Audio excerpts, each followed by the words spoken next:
తెలంగాణలో త్వరలో స్థానిక సంస్థల ఎన్నికలు జరగనున్నాయి. ఈ ఎన్నికల్లో మెజారిటీ స్థానాలు గెలవడం ద్వారా సత్తా చాటాలని అన్ని పార్టీలు ప్లాన్ చేస్తున్నాయి. అయితే ఈసారి అందుకు రాష్ట్ర ఎన్నికల సంఘం ప్రణాళిక సిద్దం చేస్తోంది. రాష్ట్ర ఎన్నికల సంఘం చేస్తున్న ప్రతిపాదనలే కారణంగా తెలుస్తోంది. దీని ప్రకారం ఎన్నికల్లో పోటీకి ఎవరూ సిద్దంగా లేకపోయినా ఒక్క అభ్యర్థి నామినేషన్ దాఖలు చేసినా ఎన్నిక మాత్రం జరుగుతుంది. ఆ అభ్యర్థి ఎన్నికలో నోటాతో పోటీ పడాల్సి ఉండేలా రాష్ట్ర ఎన్నికల సంఘం ప్రతిపాదనలు సిద్దం చేసినట్టు తెలుస్తోంది.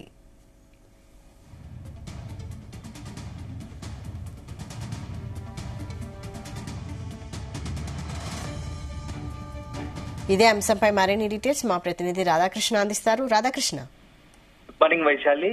త్వరలో జరగబోయే స్థానిక సంస్థల ఎన్నికల కోసం తెలంగాణ రాష్ట్ర ఎన్నికల సంఘం కొత్త ఒక కీలక ప్రతిపాదనను తీసుకొచ్చే ప్రయత్నం చేస్తూ ఉంది. దీనికి సంబంధించి ఈ నెల 12వ తేదీన అన్ని పార్టీలతో కలిపి సమావేశం ఏర్పాటు చేస్తుంది. ఈ సమావేశంలో ఆ ప్రతిపాదన పార్టీల ముందు ఉంచే అవకాశం ఉన్నట్టు కనబడుతోంది.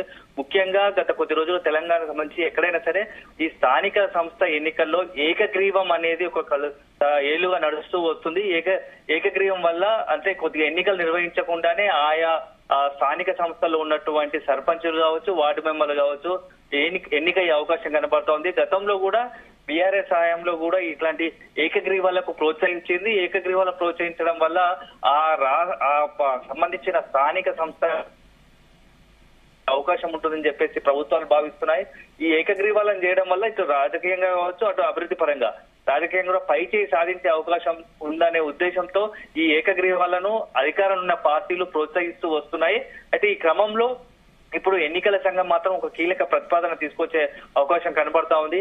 ఈ ప్రతిపాదన ద్వారా ఇక నుంచి ఏకగ్రీవాలు ఉండబోవు. ఏకగ్రీవం ఖచ్చితంగా ఒక్కరు పోటీలో ఉన్నా, బరిలో ఉన్నా, నామినేషన్లు వేసినప్పటికీ ఒక్కరు కూడా బరిలో ఉన్నప్పటికీ వారు ఎన్నికల్లో పోటీ చేయాల్సిన అవకాశం ఉంటుంది. ఈ ఎన్నికలు నోటాతో తలపడే అవకాశం ఉంటుందని చెప్పేసి కొత్త ప్రతిపాదన తీసుకొస్తోంది. అంటే ఖచ్చితంగా ఒక్కరున్నా, ఇద్దరున్నా మొత్తంగా కూడా బరిలో ఒక్కరున్నా సరే ఎన్నికలు జరగాల్సిందే.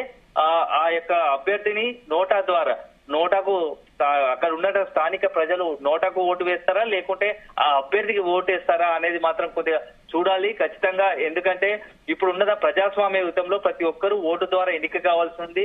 ఆ ఓటు హక్కును వినియోగించుకునే అదేవిధంగా ఓటు హక్కును వినియోగించుకునే అవకాశాన్ని కల్పించాలి ఎన్నికల సంఘం అనేది భావిస్తోంది. దాంట్లో భాగంగా ఈ ప్రతిపాదన తెరపైకి తీసుకొచ్చే అవకాశం ఉన్నట్టు తెలుస్తుంది. ఇప్పటికే ఈ యొక్క ఏకగ్రీవాలను రద్దు చేసి ఎన్నికలను స్థానిక సంస్థలు ఎన్నికలు నిర్వహించే రాష్ట్రాల్లో హర్యానా, మహారాష్ట్ర ముందు వరుసలోనే ఇప్పటికీ అక్కడ కూడా ఈ యొక్క పద్ధతిని కొనసాగిస్తున్నారు. ఇక్కడ తెలంగాణలో కూడా ఆ యొక్క ఈ ఏకగ్రీవాలకు రద్దు స్వస్తి పలికి ఎన్నికలు నిర్వహించాలనే ఆలోచనలో ఎన్నికల సంఘం ఉంది.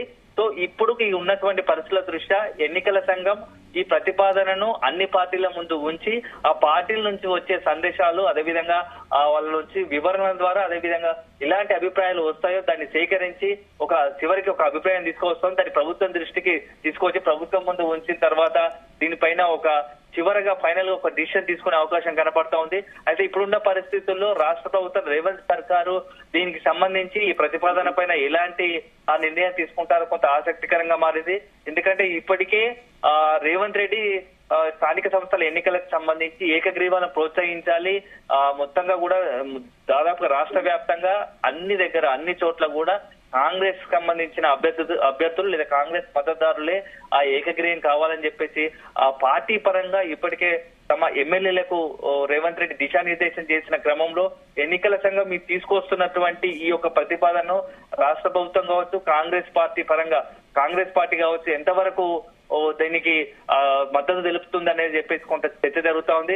అయితే గతంలో కూడా ఈ బీఆర్ఎస్ అధికారంలో ఉన్నప్పుడు ఇలాంటి ఏకగ్రీవాలను పెద్ద ఎత్తున ప్రోత్సహించింది.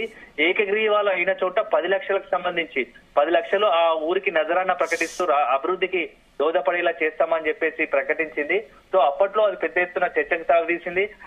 ఆయా గ్రామాల్లో ఏకగ్రీవం అయిన చోట్ల 10 లక్షలు వస్తున్నాయి కాబట్టి గ్రామంలోని ప్రజలు కూడా పెద్ద ఎత్తున ఆయా గ్రామంలో ఇప్పటికే ఆ గ్రామంలో 10 అవకాశం ఉన్నప్పటికీ ఆ 10 లక్షలు ఇప్పటికీ ప్రభుత్వం ఇవ్వలేదు.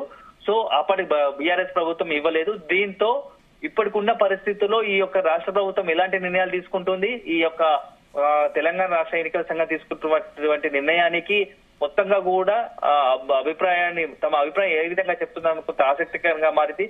కానీ ఒక రకంగా చెప్పాలంటే తెలంగాణ ఎన్నికల రాష్ట్రంగా తీసుకుంటున్న నిర్ణయాన్ని మాత్రం చాలా వరకు అంటే మేధావులు కావచ్చు, రాజకీయ విశ్లేషకులు మాత్రం కొంత మంచి నిర్ణయంగా భావిస్తున్నారు, స్వాగతిస్తున్నారు. ఎందుకంటే ఈ యొక్క ప్రజాస్వామ్యంలో ఓటు హక్కు అందరికీ వినియోగించుకునే అవకాశం కల్పించాలి. సో దాంట్లో భాగంగా ప్రజలు తమ స్వతంత్రంగా అభిప్రాయాలను వెల్లడించే అవకాశం ఉంటుంది కాబట్టి ఓటు ద్వారా సో ఇది ఖచ్చితంగా తెలంగాణ రాష్ట్ర సంఘం ఎన్నికల సంఘం తీసుకుంటున్న నిర్ణయం ఖచ్చితంగా స్వాగతించాల్సిందే అని చెప్పేసి అంటున్నారు. ఇప్పటికే దీనికి సంబంధించి ఫోరం ఫర్ గుడ్ గవర్నెన్స్ అనే సంస్థ కూడా దీనికి సంబంధించి ఒక ఎన్నికల సంఘం కావచ్చు చాలా సందర్భాల్లో ఒక నోటీసు అంటే ఒక రకంగా తమ అభిప్రాయాలను వెల్లడించేందుకు కొన్ని విజ్ఞప్తులు ఆ ఎన్నికల సంఘాన్ని పెట్టుకుంది. ఈ క్రమంలో ఈ యొక్క మొత్తంగా కూడా ఈ ఏకగ్రీవాలకు సంబంధించిన అంశం, స్థానిక సంస్థల ఏకగ్రీవాలకు సంబంధించిన అంశం పైన ఎన్నికలు నిర్వహించాలి అనే దానిపైన కొంత ఎన్నికల సంఘం కూడా కొంత ముందు అడుగు వేసినట్టు చెప్పవచ్చు. దానిపైన పార్టీల అభిప్రాయ సేకరణ జరుపుతా ఉంది. ఈ పార్టీలు ఎలాంటి అభిప్రాయాలు సేకరిస్తాయో, ఎలాంటి అభిప్రాయాలు వెల్లడిస్తాయో మాత్రం కొంచెం చూడాలి. అదే సందర్భంలో ఎందుకంటే ఏకగ్రీవాలు అయిన చోట కొన్ని సందర్భాలు బలవంతంగా అంటే పార్టీకి సంబంధించిన వ్యక్తులు కొంత ఇతరుల పార్టీలపైన బలవంతంగా కావచ్చు, లేకుంటే అభివృద్ధి జరగదనే ఒక ప్రజాస్వామ్యానికి విరుద్ధంగా కొంత ఇట్లాంటి ప్రయత్నాలు జరుగుతుంటాయి. సో ఆ ప్రయత్నాలన్నిటినీ ఇలాంటి ఎన్నికల ద్వారా వాటిని అన్ని కొట్టిపారేయవచ్చు. అదేవిధంగా వాటికి అన్నిటికి కూడా కొంత పసిపలికినట్టుగా ఉంటుంది. కాబట్టి ముఖ్యంగా ఇలాంటి పరిస్థితుల్లో ఈ ఏకగ్రీవాలను రద్దు చేసి ఎన్నికలు వెళ్లడమే మంచిది అని చెప్పేసి ఎన్నికల సంఘం భావిస్తుంది. కానీ రాజకీయ పార్టీలు ఎందుకంటే ప్రతిపక్ష పార్టీలు ఎలాగో ఎన్నికల సంఘం తీసుకున్న నిర్ణయాలు కొంత స్వాగతించే అవకాశం ఉంది. ఎందుకంటే పూర్తిగా ఇప్పటికైనా ప్రతిపక్షాలు తమకు పట్టుంది, చాలా చోట్ల ప్రభుత్వంపై వ్యతిరేకత ఉంది, కాంగ్రెస్ సర్కారు ఇచ్చిన హామీలు నెరవేర్చుకోలేదు. దీంతో ఆ స్థానిక సంస్థల్లో ఈ యొక్క ఖచ్చితంగా ఈ రిఫ్లెక్ట్ అవుతుంది. కాబట్టి ఎన్నికల సంఘం తీసుకున్న నిర్ణయం కొంత సమంజసంగా ఉంది, దానికి మా మద్దతు ఉంటుందని చెప్పేసి కొంత చెప్పే అవకాశం కనబడుతుంది. అదే సమయంలో అధికార పార్టీకి సంబంధించిన కాంగ్రెస్ పార్టీ ఎలాంటి అభిప్రాయాలు చెప్తుంది అనేది మాత్రం కొంత వేచి చూడాలి. రేవంత్ సర్కార్ ఎలాంటి నిర్ణయాలు కొంత ఆలోచించాల్సిన అవకాశం స్పష్టంగా కనబడతా ఉంది. Vaishali. Right, thank you Radhakrishna.